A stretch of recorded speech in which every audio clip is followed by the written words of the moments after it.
and welcome to Cake Break Tips. This segment is on how to prepare your cake pan for baking. I have here a small cake pan because you need to know how to prepare those as well, but the same principle goes. This is a Pinocchio pan that is going to be part of our collection that we are going to circulate. So if you see this and you like it, just remember that you can ask to check that out. There are two primary ways that you can prep your pan for baking your cake. It's really important that you prepare your pans properly, because otherwise the cake will stick to the pan when you get ready to turn it out. This first method I'm going to show you is just a simple one, is using Baker's Joy or a similar product that you can find in the grocery store. And this is different than just Pam or some kind of vegetable spray that you spray on, because this also has flour mixed in with it, and it is specifically for baking. So with Baker's Joy, I'll show you. You just shake the can vigorously for a couple of seconds, and then you're going to spray it.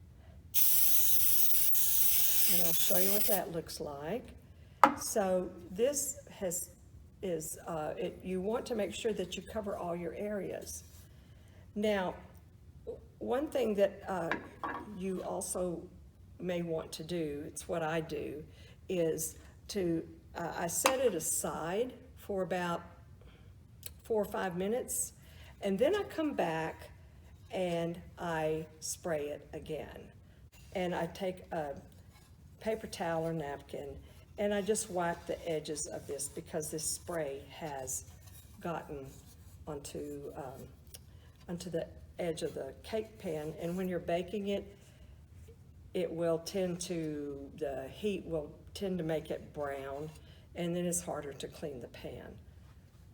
Another way that you can prepare your cake pan is kind of the old-fashioned standard way of using shortening. This is the solid shortening like Crisco. And you don't want to use butter, because that tends to not hold up as much. It doesn't have as much body. So you take your pastry brush and you dip it into the shortening, and then you brush the shortening all over the pan with your brush.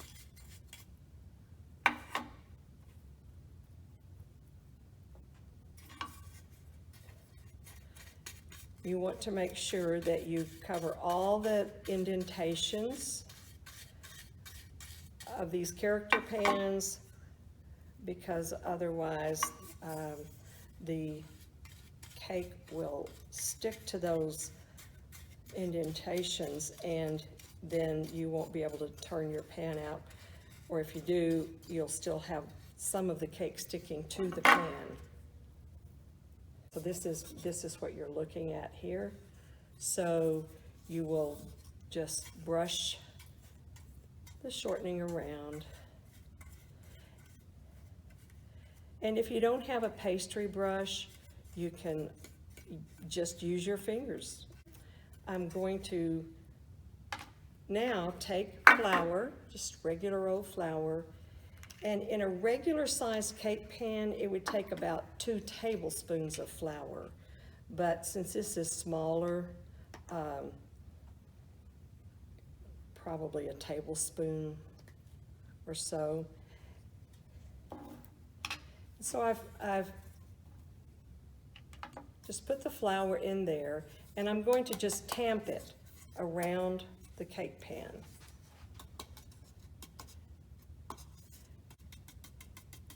So you can just see how I'm tapping it down.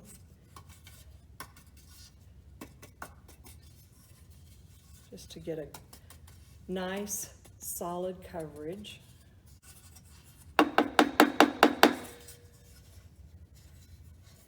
And so now you have a prepared pan and that is ready to put in your oven. Here we have Jiminy Cricket all ready to go.